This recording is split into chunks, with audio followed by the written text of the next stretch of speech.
Boa noite. A paralisia obstétrica ocorre em partos prolongados, em apresentação cefálica ou pélvica. A sequela é a lesão no plexo braquial, com perda da força muscular nos recém-nascidos. Para a discussão do tema paralisia obstétrica, o programa Saúde Marília convidou nessa noite o professor da disciplina de ortopedia da FAMEMA, o professor doutor José Antônio Galbiati, médico ortopedista, docente da disciplina de ortopedia da FAMEMA. Professor Galbiati, mais uma vez conosco aqui no programa Saúde Marília. Nossa primeira pergunta: a paralisia obstétrica é frequente no Brasil e no mundo? Boa noite. Boa noite, eu gostaria de agradecer o convite inicialmente, em meu nome, em nome da faculdade, né? Em relação a essa patologia, é uma doença, né, que ela é, apesar de ser uma lesão que ocorre durante o parto, ela ocorre em todos os países. Então parece que a evolução no sistema de primeiro mundo não deixa de existir esse tipo de problema. Então as incidências aqui na Suécia, na França, mesmo nos Estados Unidos, elas se assemelham, né? Chegam a ser cerca de 1,5 parto, né, ou problema a cada 1.000 partos. Então, dependendo da cidade, em Marília a gente tem em média uns 2.000 partos por ano. Em geral a gente tem 3 casos por ano aí que a gente tem visto às vezes desse tipo de lesão. Professor Galbiati, na apresentação pélvica a frequência é maior que na apresentação cefálica? Sim, é uma lesão que ocorre por 3 eventos, né, principais. Então a distócia do ombro da criança na hora do parto normal, e na apresentação pélvica existe uma dificuldade maior na liberação, porque na verdade sairiam os pés antes, né? Isso quer dizer a apresentação pélvica, os pés saem antes, e na hora de você liberar a cabeça, então aumenta, né? Aumenta significativamente. Então realmente a gente deve evitar de tentar fazer partos pélvicos, pelo menos no meu conceito como especialista tratando desse tipo de patologia, porque chega a ser cerca de 25% dos partos pélvicos pode eventualmente ter uma lesão do plexo braquial. Quer dizer, cada 4 partos pélvicos, um pode ter esse tipo de lesão. Gestantes idosas também seria um outro fator que proporciona a paralisia obstétrica, a maior incidência? A incidência tem a ver um pouco com a distócia do ombro, né? Então, às vezes, a musculatura inadequada da mulher, o próprio envelhecimento, às vezes, favorece esse tipo de evento. Então, também é um evento que pode ocorrer mais em pacientes idosos. As evidências principais são crianças acima de 4 kg também. Então, toda criança, macrosomia, mãe que é diabética e que os bebês são maiores de que 4 kg, existe uma prevalência, pode ocorrer. Então, também hoje o ginecologista, enfim, na nossa região a gente tem um bom nível de assistência obstétrica, porque cada vez mais a gente vê casos, mas menos graves, que acabam se recuperando espontaneamente. Então, crianças acima de 4 quilos, como eu estava citando, você já citou anteriormente o parto pélvico, é um outro fator importante. E o terceiro, a distócia do ombro. Então, o ombro às vezes é como se prendesse na hora de liberar. É o fator mais difícil de você prever no parto. Tem a ver um pouco com o aspecto do quadril da mulher e, eventualmente, às vezes, a idade da mãe, são fatores que acabam concorrendo para esse tipo de problema. Então, esses fatores têm que ser evitados quando a criança for grande ou for parto pélvico, que a gente sugere, e os próprios ginecologistas têm feito isso, eles fazem a que a gente chama de via alta, né, que seria a cesariana. E qual seria o quadro clínico que chama a atenção, então, do pediatra, do médico, no exame do recém-nascido? O importante é a história do parto. Então, como você começou na abertura, realmente os partos mais demorados, mais difíceis, que se tem dificuldade técnica, ou por a criança ser grande, ou pela bacia da mãe ser pequena, já são fatores que favorecem a história de um problema no braço. Então, essas crianças nascem, às vezes, com o que a gente chama de uma paralisia flácida do lado afetado. Na maioria das vezes, o lado direito, pela apresentação pélvica mais frequente, que é a oblíqua esquerda. Então a criança nasce com um dos bracinhos soltos, né, que pode ser só o ombro afetado, ou o ombro e o cotovelo, e a mais grave, que a gente chama de paralisia total, todo o membro superior é afetado. Então o bracinho de um dos lados, ele nasce completamente paralisado, né? Felizmente, dessas crianças, provavelmente alguém que nos assistiu teve alguém na família ou alguma criança, porque não é tão infrequente. Felizmente, de todas as crianças que têm essas lesões, cerca de 80% recuperam espontaneamente. Quer dizer, foi apenas uma inflamação que houve no nervo, quer dizer, não houve ruptura desse nervo, então o organismo consegue recuperar espontaneamente isso, não havendo necessidade de nenhuma cirurgia, nem no recém-nascido e nem posteriormente. Existe uma classificação anatômica, anatomopatológica dessas apresentações. Gostaria que o professor apresentasse, então, as apresentações da paralisia obstétrica. Perfeitamente. Os problemas de partos, eles têm diminuído mesmo porque evoluiu a parte obstétrica no nosso meio e o desenvolvimento das cesáreas também isso minimizaram essas lesões. Então elas são descritas já no século passado e acabaram levando os epônimos dos cirurgiões que descreveram. Então tem o que a gente chama de paralisia alta, que leva o nome de Eber-Duchenne, que é a mais frequente, cerca de 60% dos pacientes têm esse tipo de lesão, que é uma lesão, são 5 raízes do plexo braquial, né? Então lesam 2. Tem o que a gente chama de paralisia de Eber-Duchenne, que lesa 3, que é chamada paralisia alta com C7. E tem a paralisia total, que lesa 5 raízes. Então são 5 nervos que movimentam o braço da gente, levaria os 5 nervos. E existe uma mais rara, chamada Kumplick, que lesa as 2 raízes de baixo, que afetariam só a mão. Essa é uma lesão muito rara. Na maioria das vezes a gente tem uma total que acaba ficando como sequela uma paralisia de Kumplick. Mas só a lesão da mão é muito rara de se ocorrer. Professor Galbiati, além da história do parto, exames complementares seriam necessários para se fechar o diagnóstico? O exame clínico é muito importante. O pediatra, muitas vezes, que aqui nos chama ao berçário, fazendo o diagnóstico. Existe o sinal de Moro, né, que eles fazem o exame do recém-nascido, tem uma série de exames que são feitos, e, em geral, eles costumam fazer o diagnóstico. Na maioria das vezes a gente é chamada, então, na urgência para ver essas crianças que têm, às vezes, um déficit de função do membro superior afetado. E aí se faz o diagnóstico clínico, muitas vezes ela pode ter dor na área onde rompeu o plexo, né, porque fica uma área sensível, então é feito um exame clínico dessas crianças. E em alguns casos é importante avaliar o diafragma, porque pode haver também a lesão do nervo frêneo, que é um nervo que movimenta o diafragma. Pode, dependendo do grau de lesão, afetar o nervo frêneo. Também tem que ser avaliado, porque pode levar a alguma insuficiência parcial respiratória desse recém-nascido. A ultrassonografia poderia ser uma ferramenta para se utilizar em ajudar o diagnóstico dessa suspeita da paralisia obstétrica? Perfeitamente. Hoje utiliza-se o ultrassom também para afastar algum tipo de lesão do ombro, né? Luxações, fratura, e mais atualmente a gente pode até lançar a mão da ressonância magnética, que é um exame também que pode auxiliar no diagnóstico da lesão da paralisia obstétrica. Mas essencialmente é clínica, o exame clínico é que vai dar a suspeita diagnóstica dessas crianças que tiveram alguma lesão no ombro. Tem alguns slides, não sei se vocês viram anteriormente, não sei se dá para passar, então você vê a criança nessa apresentação, não foi possível, eu acho ainda. Que você vê que ela tem um dos membros que não movimenta, e aqui mostrando ela com dor. Bom, então a gente tem que fazer esse exame clínico dessas crianças para planejar o tratamento. Professor Galbiati, a eletroneuromiografia seria outra ferramenta a ser utilizada também para fechar esse diagnóstico de paralisia obstétrica? A eletroneuromiografia ela pode ser utilizada a partir da 3ª ou 4ª semana do nascimento, quer dizer, então não é possível fazer de início porque ela vai ser normal. E ela segue, nesse caso particularmente, ela serve para o segmento das lesões, né? Ela é um exame que é difícil de fazer, a criança tem que estar anestesiada, então ela não é muito simples. Então a gente opta por fazer no segmento da reparação, mas você repara e faz o segmento. Ela também é utilizada assim. E após o diagnóstico, professor Galbiati, a necessidade de se mobilizar o membro e se aguardar o diagnóstico, ou inicialmente já poderíamos imaginar um tratamento conservador até se ter certeza em possível intervenção cirúrgica futura? Sim, sem dúvida. Como a gente falou, machuca os nervos, né? Rompem alguns nervos, então isso costuma ser doloroso. Nós costumamos fazer uma imobilização do braço afetado, né, junto ao corpo, em torno de mais ou menos 3 semanas, de forma, não sei se tá, agora acho que não sei se está passando, está difícil de ver.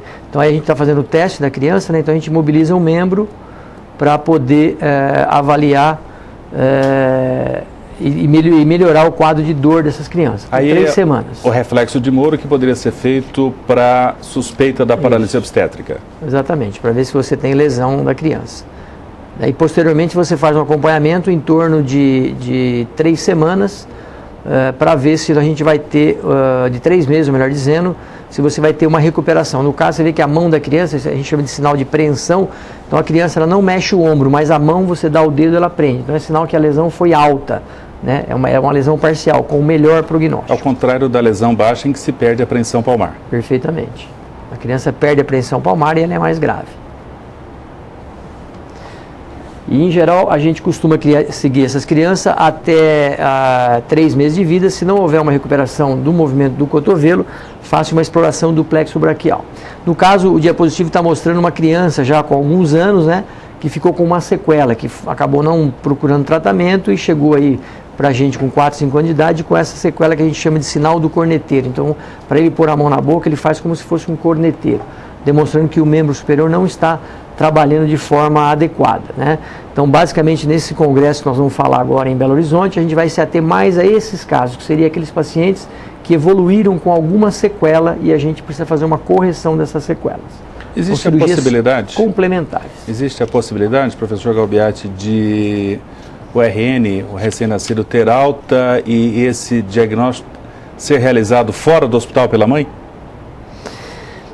Isso às vezes acontece, porque são lesões às vezes pequenas, a criança às vezes fica toda cheia de roupa, né? Então pode acontecer. Não é muito frequente, né? Nos centros onde você tem uma assistência, boa parte dos casos a gente vê que o pediatra faz o diagnóstico.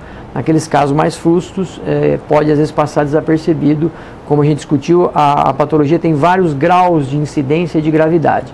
Então, nos casos mais frustos, mais simples, às vezes pode passar desapercebido o diagnóstico. E quais seriam os diagnósticos diferenciais da paralisia obstétrica, que na verdade todo profissional deveria imaginar outros diagnósticos que não a paralisia obstétrica? Sem dúvida alguma. Então é importante lembrar das fraturas de clavículas, que não são infrequentes na criança e que dão alterações funcionais, mas também você pode ter uma fratura de clavícula com paralisia obstétrica. Então é um sinal de chamar a atenção. O que a gente chama de sífilis congênita, né, que é a pseudoparalisia de Parrot, então infecções do ombro por sífilis, luxações ou epifisiólise, né, fraturas do ombro da criança, quando ela tem muita dor na hora do parto, pode, num parto difícil, você ter lesões dessas estruturas ósseas e a criança tem muita dor e não há uma lesão do nervo e sim uma lesão óssea. Basicamente seriam esses casos, então quadros de infecções ou traumas de outras estruturas afins. E em exceção, uma infecção, né, que seria a pseudoparalisia de Parrot, que é a infecção por sífilis congênita, que cada vez está mais raro no nosso meio, felizmente. Em relação à paridade da gestante, primigesta ou multípara, não tem nenhuma correlação positiva em incidência da paralisia obstétrica? Não existe uma prevalência quanto ao número de filhos, realmente não existe essa prevalência, né? O que parece é que a assistência ao parto é o item importante para se ter isso. Então ela tem diminuído um pouco, principalmente aquelas lesões mais graves, né? Então efetivamente um parto bem assistido, ele pode favorecer. A gente lê nos trabalhos internacionais da Suécia, Noruega, enfim, mesmo da Europa, eles usam um sistema de vácuo, né, para substituir o forceps, para diminuir o traumatismo. Mas mesmo esse sistema de vácuo parece que aumenta a incidência do tocotraumatismo. Por quê? É um parto trabalhoso, você precisa forçar para retirar efetivamente a criança, então você pode levar alguns traumatismos. O programa Saúde Marília está discutindo nessa noite o tema paralisia obstétrica, com a presença do professor doutor José Antônio Galbiati, docente da disciplina de ortopedia da FAMEMA. Nós vamos ao nosso intervalo e voltaremos a seguir.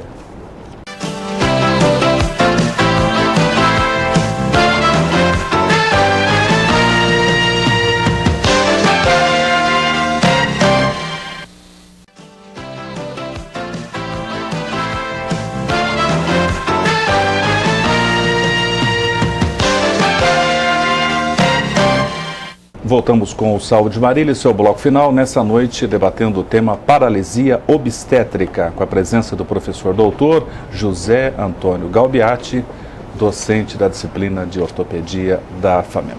Professor Galbiati, agora no último bloco, o tratamento da paralisia obstétrica. Começamos pelo tratamento conservador? Sem dúvida. Então, a primeira coisa seria fazer o diagnóstico, como nós discutimos, que é feito no berçário. Essa criança é feita uma imobilização, como a gente pode ver no diapositivo, simples, por 2 a 3 semanas, para não ter dor. E a gente acompanha essa criança em torno de 90 dias. Se ela conseguir dobrar o cotovelo e movimentar o ombro nesses 90 dias, é sinal que houve uma inflamação do nervo e não uma lesão completa. Então, a gente continua o acompanhamento, mas não há indicação cirúrgica nesses casos. Então é o que a gente chama de recuperação do bíceps até 90 dias. Esse é uma evolução que fez dos anos 80 para cá, feita pelo professor Gilbert, que é onde eu fui treinado na França. Então realmente isso internacionalmente hoje é aceito. Então eu não sei se dá para pôr o slide, onde a gente vê a criança, enfim, é uma imobilização simples.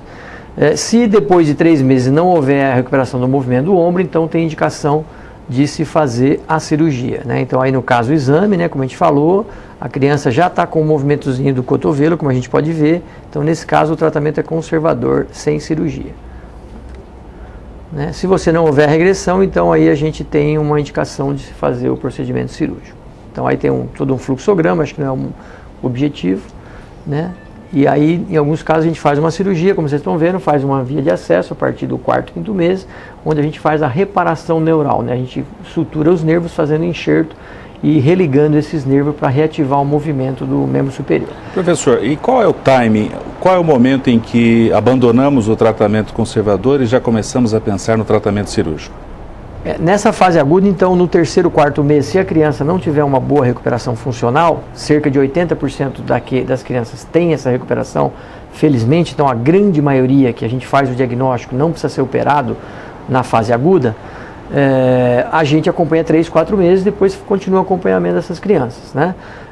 Às vezes elas nos chegam com 3, 4 anos, então você não tem como mais fazer a cirurgia nervosa, que mesmo operando, mesmo sendo feito por especialista, uma cirurgia altamente especializada, você não consegue restaurar 100% a função, né? O próprio professor Gilbert, a própria literatura, diz que nessas crianças que você repara o plexo, cerca de 1/3 você precisa fazer cirurgias complementares, quando ela tem 3, 4, 5, 8 anos de idade, porque fica algum déficit, algum problema naquele membro que foi afetado pela lesão do nervo.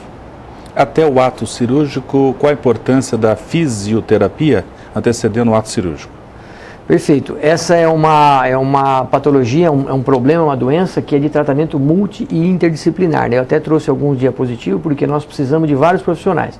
Então a família é explicado como fazer o exercício para manter, às vezes eu explico para meus pacientes que é como você pôr roda ou motor em um carro. Então no momento a criança tem as articulações normais, então a gente mantém a rodinha, mantém o movimento das articulações e a gente depois vai colocar a ativação do motor, que seria os nervos. Então nesse intervalo os fisioterapeutas, os terapeutas ocupacionais e depois de uma fase que a criança está um pouquinho maior, a gente tem lançado mão dos educadores físicos, né? Dos professores de educação física que estão envolvidos na piscina, enfim, na natação, que parece que é o melhor esporte para melhorar a performance e a recuperação desses membros superiores lesionados. Então é fundamental isso. Professor, e a diferença em termos de resultado cirúrgico, comparando ERB total e a Klumpke, que seria aquela nível inferior, que normalmente tem um prognóstico mais reservado? Sem dúvida. A lesão do nervo, quanto mais longe estiver a porção efetora, pior vai ser o resultado. Então, quando você faz uma paralisia alta, a maioria dos nervos vão começar a funcionar na região do ombro. Se você imaginar um recém-nascido, isso dá 6 ou 7 centímetros, né? No entanto, se você imaginar a ponta da mão, que seria a paralisia de Klumpke ou a paralisia total, isso chega a dar 15, 20 centímetros. Então é 10 vezes mais longe, é 10 vezes mais difícil. Então isso piora esse prognóstico, né? Então por isso que essa piora do prognóstico, porque nesse caminho você vai tendo uma perda de algum desses axônios que estão sendo religados, que estão sendo reformados. Então por isso que você tem uma perda. Então as lesões totais, por melhor que se faça a cirurgia, por mais bem orientado que o paciente seja e seja executado o procedimento, não há uma recuperação completa. Em geral, uma perda de no mínimo 30% a 50% da função. Além da estrutura anatômica superior, total, inferior, que determina o prognóstico, e o fato desse lactente ou mesmo pré-escolar procurar o ortopedista para uma cirurgia não até os 4 meses, conforme o professor orientava, mas no período tardio. Qual a inferência desse momento, questão temporal e o prognóstico agora da paralisia obstétrica submetida ao tratamento cirúrgico? A literatura chama isso, né, das sequelas ortopédicas. Então o paciente já chega numa situação que não dá mais para operar o nervo. Hoje a literatura admite até 1 ano e meio, 2 anos no máximo, você tentar restaurar a parte nervosa. Quando isso não é feito, então a gente vai tratar uma sequela, uma deformidade que é instalada. Existem na literatura aí, desde meados do século XX, muitas cirurgias que são feitas para essa sequela. Algumas de partes moles, quando a lesão é mais simples, então a gente faz algumas transferências musculares, então a gente usa motores que estão funcionando para fazer a função de outros que foram perdidos pela lesão. E existem cirurgias quando a deformidade é mais grave ou já instalada, que são cirurgias ósseas. Então você quebra o osso e muda de posição o osso, que a gente chama das osteotomias. E, claro que dependendo de onde é o problema, você vai fazer um planejamento da cirurgia. Se ele não consegue abrir o braço, fazer a abdução, né, elevar o ombro, é um tipo de cirurgia. Se o problema é no cotovelo, há um problema de movimentação de cotovelo, você faz uma cirurgia para o cotovelo. E quando você tem déficit de funções nas mãos, nos dedos, você faz cirurgias para tentar recuperar esses movimentos dos dedos e das mãos. Então é bem específico. Felizmente, a maioria dos casos, como a gente citou, é de paralisia alta, então a maioria das cirurgias elas acabam se norteando e se direcionando para a reparação de função do ombro, porque o ombro é muito importante. Não adianta você ter uma mão boa se você não consegue levar essa mão, né, que é feita através do cotovelo e do ombro, para executar os problemas. Muitas vezes eu falo, né, que um dos maiores problemas da paralisia obstétrica é que a criança não consegue rodar para fora o braço. Então você teria que levar tudo encostando no corpo, né? Então esse movimento de rotação externa, para nós que somos normais, parece muito simples, mas para quem não tem é uma grande dificuldade, uma grande perda funcional do membro superior. Professor Galbiati, levantamos 3 técnicas para esse momento. A indicação, a técnica vai depender da experiência do médico ortopedista e do serviço que indica essa técnica, claro, não em detrimento das demais. Sem dúvida. A cirurgia, né, a gente até brinca, às vezes o indivíduo faz transplante de fígado e vai operar uma hérnia. É o mesmo cirurgião que faz 2 situações muito diferentes de sofisticação. Mas a destreza e a experiência desse que faz esse transplante de fígado também é importante. Então essa é uma cirurgia que ela é muito elaborada. Eu acabei sendo treinado na França, sou convidado para ir no Congresso Brasileiro, porque nós somos um dos poucos centros que faz esse tipo de tratamento, que é um tratamento sofisticado. A Faculdade de Medicina proporciona o tratamento desses pacientes lesionados da paralisia obstétrica. Então, realmente, a experiência que a gente tem é na cirurgia de Hofer, que é uma cirurgia que ela parece que dá os melhores resultados, mas tem muitas descrições. A maioria dessas cirurgias são o nome dos autores que as descreveram, né? E a gente faz, basicamente, a que a gente mais tem feito é a cirurgia de Hofer, Carlius, que é uma liberação do subescapular, enfim, tem uma série, o Lepsco, tem várias técnicas cirúrgicas e que hoje elas são utilizadas frente a uma classificação chamada classificação de Mallet. Então você classifica o grau da sequela por essa classificação e a partir do grau dessa sequela você planeja a cirurgia. Outras que a gente utiliza também, porque muitas vezes as crianças nos chegam com uma idade maior, são as osteotomias, que seriam as cirurgias ósseas, né? Quando você tem dificuldade para realinhar as partes mole, enfim, a musculatura e os tendões, você faz então cirurgias ósseas. São cirurgias mais invasivas, você tem que serrar o osso, mudar de posições, pôr placa, pôr parafusos, para tentar recuperar a função. O que a literatura tem mostrado, e a experiência também nossa tem mostrado aqui em Marília, é que essas crianças se beneficiam muito dessas cirurgias. Mas são pessoas, são crianças que sempre vão ter um déficit de função daquele membro. Ele nunca vai ser igual a um membro não lesionado, né? Então eu até estou feliz que recentemente eu vi uma criança que eu operei há 10 anos, hoje ele é peixeiro, ele mexe, então é uma atividade de destreza, né? E ele machucou o dedo, enfim, cortou, e nós operamos ele há 10 anos, ele já chegou numa fase um pouco velho, que a gente chama, né? Então esse é um termo médico também, as crianças chegam com 10 anos e você fala, já está velho, mas está velho para cirurgias de partes moles. Então você já faz uma cirurgia de parte óssea. E ele está muito bem, esse menino, ele veio me procurar porque ele cortou o dedo por um problema que não tinha nada a ver com o braço, ele está muito bem, eu fiquei super feliz de vê-lo.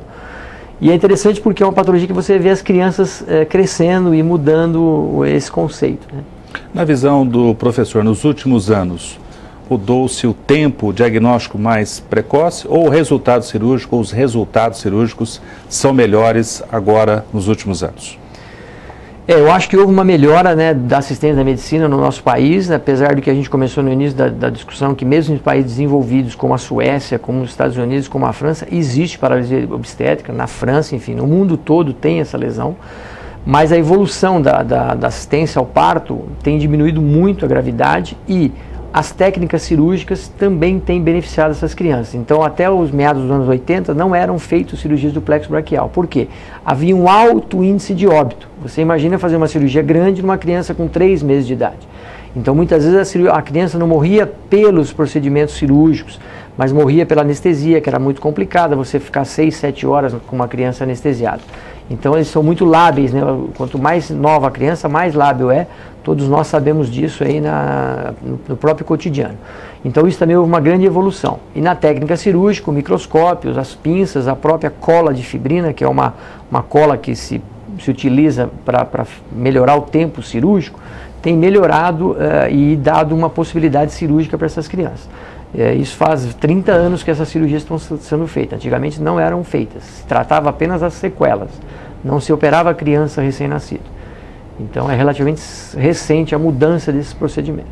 Em termos de saúde pública, professor, ainda na visão do professor, poucos centros realizam esse procedimento na correção da paralisia obstétrica.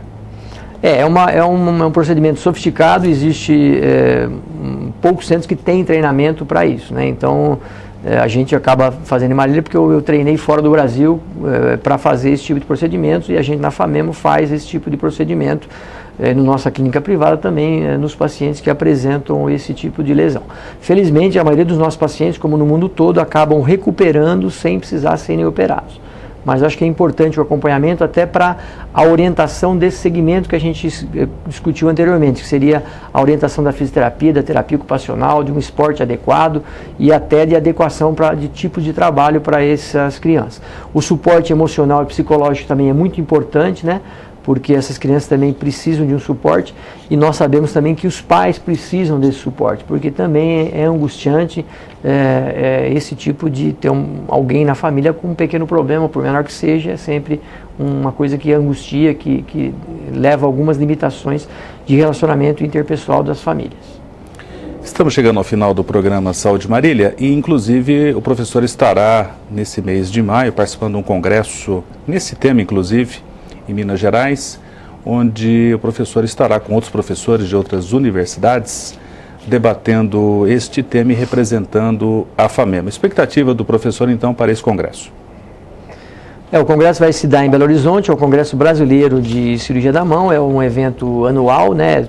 Enfim, todos os profissionais de várias áreas acabam indo para esse congresso, os ortopedistas, o cirurgião da mão, e esses colegas que eu acabei de citar, psicólogos, terapeuta ocupacional, cirurgião de mão, enfim, é um congresso em geral multidisciplinar, até porque é uma especialidade que tem esse tipo de visão. Particularmente nesse congresso, né, eu vou falar sobre as sequelas da paralisia obstétrica. Nós vamos ter uma mesa lá grande, nós vamos discutir então o tratamento dessas crianças que estão um pouco mais crescidas, enfim, a partir de 2 anos de idade. E eu espero que vá ser um excelente congresso, enfim, parece que tem mais de 1.200 inscrições pré-inscritos, né, o que para uma especialidade bem específica é um número expressivo, e acredito que vai ser um evento bastante interessante e a gente vai melhorar o nosso conhecimento. Vem 5 americanos para cá, 5 professores internacionais, não são todos americanos, o que vai favorecer uma troca de consciência. E sempre que a gente apresenta uma aula, você sabe disso, a gente levanta a literatura, a gente relê muita coisa, e isso acaba melhorando a nossa condição técnica. Então, acho que a medicina a gente tem que estar sempre se atualizando e buscando essas informações hoje que a gente pode encontrar, inclusive na internet, enfim, com mais facilidade, até dando aqui dentro da nossa casa. Então, deixamos o professor Galbiati para suas considerações finais, agradecimentos finais no tema paralisia obstétrica. Eu gostaria de agradecer a oportunidade, mais uma vez estar presente aqui com você, é um prazer, realmente a gente tem visto o programa e ele é bastante visto por colegas, porque depois me parabenizam ou dizem que gostou, então muita gente vê. E eu agradeço a oportunidade, agradeço em nome da minha equipe do Instituto de Ortopedia, que nós somos um grupo, e em nome da Faculdade de Medicina, a oportunidade também da gente apresentar um tema que nós temos desenvolvido num hospital que é, enfim, assistencial, que é do SUS, mas que a gente tem feito uma medicina, apesar de muitos pacientes, de ter algumas dificuldades, uma medicina séria e uma medicina de ponta, como a gente tem visto aí em várias áreas do conhecimento da nossa faculdade. Obrigado. Saúde Marília discutiu nessa noite o tema paralisia obstétrica, com a presença do professor doutor José Antônio Galbiati, docente da disciplina de ortopedia da FAMEMA. Temas e sugestões podem ser enviados à produção do programa. Anote o e-mail saudemarília@unimedmarília.com.br. O programa Saúde Marília acontece com o apoio cultural da Unimed Marília. Cuidar da sua saúde é melhorar sua qualidade de vida. Boa noite.